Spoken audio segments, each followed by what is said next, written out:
Bonjour à toutes et tous, bienvenue dans cette nouvelle rencontre Conversation Émotion. On poursuit notre parcours de réflexion et de partage autour des émotions. Et je suis toujours avec Clémentine et Florian. Bonjour à tous les deux. Bonjour. Bonjour Samuel. J'espère que vous allez bien. Très bien. Prêts pour poursuivre nos échanges autour des émotions? Toujours. J'ai envie de J'ai dire un presque. peu peur. Vous vous sentez comment? Peur, et toi? Ça va, j'ai hâte. Alors, le conte, comme d'habitude, que je vais vous lire. Et vous allez essayer de découvrir quelle est l'émotion, même s'il y a déjà eu un indice. Dans un village perché sur une falaise, vivait Elara, une jeune sculptrice réputée pour son audace, ou plutôt pour son absence de peur.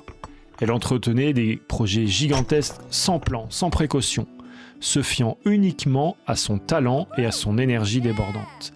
Elle réussissait souvent, mais ses œuvres étaient souvent imparfaites, voire dangereuses, à cause de son manque de planification. Un jour, elle reçut une commande prestigieuse, sculpter une fontaine monumentale pour la place du village. Sa taille était impressionnante, son design complexe. Tous les artisans du village étaient hésitants, conscients de la difficulté de la tâche. Elara, elle, se réjouissait. Un nouveau défi. Sans hésitation, elle commença travaillant jour et nuit. Mais la tâche se révéla plus ardue qu'elle ne l'avait imaginé. La pierre était dure, le temps était compté et ses outils se cassaient. Pour la première fois, Elara ressentit une véritable peur, une peur paralysante. Elle était épuisée et face à un défi qui semblait insurmontable, alors qu'elle était au bord de l'abandon, un vieux maître sculpteur apparut. Il lui dit: « La peur n'est pas une faiblesse, Elara, c'est un avertissement. Elle te montre tes limites, te pousse à la prudence, à la planification. » Il lui apprit à canaliser sa peur, à la transformer en concentration, en organisation. Elara, guidée par cette nouvelle sagesse, reprit son travail. Elle dessina des plans précis, organisa son travail étape par étape et utilisa ses outils avec plus de soin. Elle apprit à maîtriser ses émotions, à les utiliser à son avantage. Finalement, grâce à sa nouvelle approche, Elara acheva la fontaine, une œuvre magnifique et solide. Elle avait appris que la véritable force réside non dans l'absence de peur, mais dans la capacité à canaliser et à la transformer en une alliée précieuse. Donc nous allons parler De la peur, hein. Je crois bien. Bravo. J'espère que ça ne vous fait pas peur. Mais voilà, qu'est-ce que ce conte, je rappelle, qui est donc généré par une intelligence artificielle avec toutes les limites, mais nous dit de la peur. Elle dit pas mal de choses déjà sur la peur, je trouve, dans ce conte-là, parce que presque on a un peu la morale, enfin directement, toutes les explications de quel est le bénéfice de la peur et pourquoi elle est importante, en tout cas, je trouve, dans ce passage. Je sais pas si tu veux... Carrément, c'est clair. Et, on peut rebondir là-dessus, mais la peur, elle a cette information qui est là, d'une situation à laquelle j'ai besoin de plus de préparation, qui m'indique mes propres limites, et dans cette peur me disent prépare-toi à faire face, prépare-toi pour une situation qui pourrait être soit dangereuse ou voilà. Donc ça t'amène à une concentration, à une vision plus attentive de ce qui pourrait être problématique. Et donc ça a un côté bénéfique pour planifier, organiser, c'était un petit peu ce qui était dit. Et c'est au fond ce qu'est la peur, quoi, hein. Alors, encore une fois, c'est une émotion qui est désagréable. Mais elle est là aussi pour nous aider. Oui, alors il y a l'exemple tout simple. Je me balade dans la savane, je vois un lion. Normalement, j'ai peur. Et ça va me mettre dans une situation d'instinct de survie pour me protéger. Si j'ai pas peur, j'ai des risques d'y passer. Ou alors, tu fais comme Samson et tu te bats. Je dis ça en rigolant. Je dis ça en rigolant parce que la peur, elle te permet justement ces deux aspects-là, hein. C'est-à-dire, on le retrouve en fait aussi dans le stress qui a été étudié de manière scientifique. C'est une décharge d'adrénaline, une décharge d'énergie qui te permet soit de fuir, soit de te battre. Donc là, avec l'exemple du lion, il y avait ces deux exemples.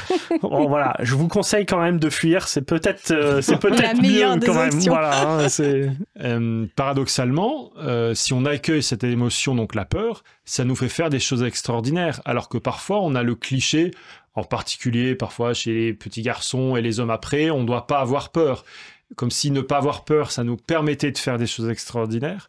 Alors que là, on est en train de voir que si j'accueille la peur, c'est ça qui me permet de mettre en place des mécanismes, des choses pour faire des choses extraordinaires. Donc ça, c'est paradoxal. Mmh. Oui, comme tu dis, souvent, c'est ce qu'on dit aux petits garçons, t'as pas le droit d'avoir peur, faut que tu sois courageux, faut que tu sois fort. Alors qu'une petite fille, on va souvent lui dire « Oh, mais la pauvre, elle a peur !» Alors que des fois, on a envie de dire « Non, oui, je sais pourquoi j'ai peur, mais ça va m'aider à me surpasser. » Et comme on avait vu pour la joie et la tristesse, merci, les mouvements des émotions où la joie c'était en avant, la tristesse c'était sur soi, et la peur c'est aussi cette prise de recul finalement, puisque ça va me permettre d'analyser la situation et de dire aussi qu'est-ce que je peux mettre en place finalement pour aller au-delà. Et comme là vous parlez aussi de s'il y a un lion dans la savane, c'est aussi de se dire est-ce que je suis en capacité de l'affronter, ou alors je suis plus rapide en me cachant et en courant, qu'est-ce qui est le mieux finalement pour moi? Le mieux, c'est de monter dans le 4x4. Parce que t'as pas la capacité de fuir. Mais en rigolant au-delà de ça, ce que je trouve intéressant dans ce qu'on est en train de partager, c'est que ce qui compte et ce qu'on a peut-être coupé avec les petits garçons, c'est l'expression. Ouais. La dernière émission, on parlait de la tristesse. Dans la tristesse, on a parfois la difficulté à pleurer, à exprimer cette émotion-là au travers des larmes, qui sont, les larmes, une possibilité de nettoyer, d'évacuer. Et dans la peur, il y a aussi cette notion de dire, tu peux pas rester bloqué sans rien faire, elle te met en action et elle te permet d'être réactif, de t'adapter à un milieu. Donc l'émotion, elle est de la peur, on peut l'exprimer, on a le droit de l'exprimer. Et dans nos milieux chrétiens, où on a 365 fois dans la Bible « N'ayez pas peur », c'est le mythe qu'on a. C'est faux. J'ai vérifié. Bon, voilà, mais justement, on a presque cette injonction, qu'on soit chrétien, et si en plus on est un mâle, donc on a cette injonction de ne pas avoir peur. Or, c'est faux, et cette émotion-là, elle m'aide justement à aller un peu plus loin.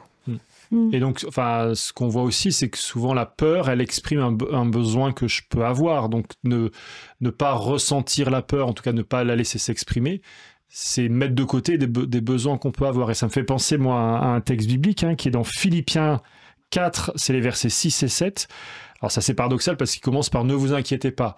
Donc peut-être n'ayez pas peur, mais après, je trouve intéressant ce que le texte nous propose. « Mais en tout temps, par la prière et la supplication, avec des actions de grâce, faites connaître à Dieu vos demandes, donc vos besoins, et la paix de Dieu qui surpasse toute pensée, gardera vos cœurs et votre intelligence en Jésus-Christ. » Donc l'idée que, alors c'est n'ayez pas peur, mais en fait on remplace la peur par autre chose, c'est j'exprime à Dieu, j'ai des besoins et j'ai le droit d'avoir ces besoins-là. Alors il y a des besoins fondamentaux, on va commencer à les lister. Et puis je trouve assez intéressant dans ce texte aussi, la peur elle est remplacée par la paix. Quand on a peur, on est plutôt tourmenté, c'est un synonyme. La paix c'est justement... on se sent paisible, serein face à une situation. Donc on va remplacer par autre chose. Mais ça passe par l'expression. Oui. Et cette expression, et c'est ça que je trouve génial dans ce texte-là, c'est que on permet à celui qui est dans la crainte de l'exprimer à Dieu. Dieu est celui qui va garder ce cœur, lui mettre la paix, etc. Et voilà, je crois que ça, c'est vraiment super important, cette possibilité que nous avons d'exprimer une émotion, de la vivre et de l'exprimer.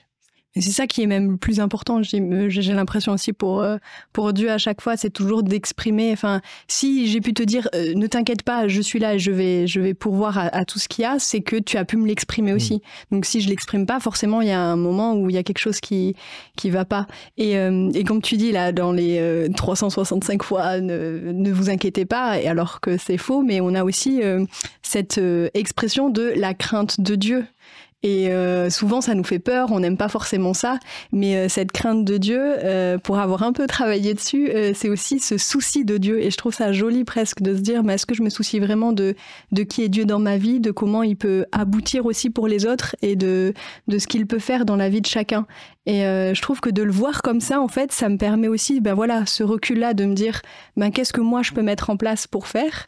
Et comme tu dis, si je l'exprime pas, en fait, au bout d'un moment, il y a un moment donné, ça va me paralyser cette peur et je vais être plus du tout, je vais plus pouvoir faire quelque chose avec elle. Et j'ai besoin que de toute façon, elle puisse s'exprimer. Et cette émotion, comme on avait vu pour toutes les autres émotions, il faut qu'on la laisse s'exprimer, mais c'est sur, c'est sur un temps donné. C'est ça qui est beau aussi, c'est que je vais pas être coincée dedans tout le long, pendant 25 ans, je suis dans la peur. C'est ce que donc la peur, quelque part, elle nous révèle nos besoins profonds. C'est-à-dire que quand j'ai peur dans une certaine situation, ça me dit quelque chose de ce qui est important pour moi. Donc, accueillir la peur, c'est questionner sur de quoi j'ai besoin, qu'est-ce qui est important pour moi dans ma vie. Et de me préparer pour recevoir ce besoin. Hein.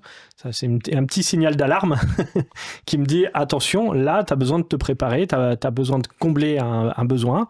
Et donc, on part là-dessus. Ça, c'est beau, parce qu'on se dit, tiens, si j'accepte ma peur, elle me permet aussi de combler un besoin. Ouais. Est-ce que j'ai les ressources même nécessaires pour pouvoir affronter ça? C'est aussi ce... Eh ben, merci beaucoup Clémentine et Florian pour ce partage autour de la peur, qui nous invite aussi à aller au-delà de la peur. Merci à tous ceux qui nous ont suivis, et comme vous en avez l'habitude, vous retrouverez donc toujours ces questions pour poursuivre la réflexion, à vivre individuellement ou en petits groupes. Et on vous invite à nouveau à pouvoir partager vos commentaires pour poursuivre ensemble la discussion, l'échange et le partage. Et on vous donne rendez-vous pour la prochaine émission Conversation Émotion.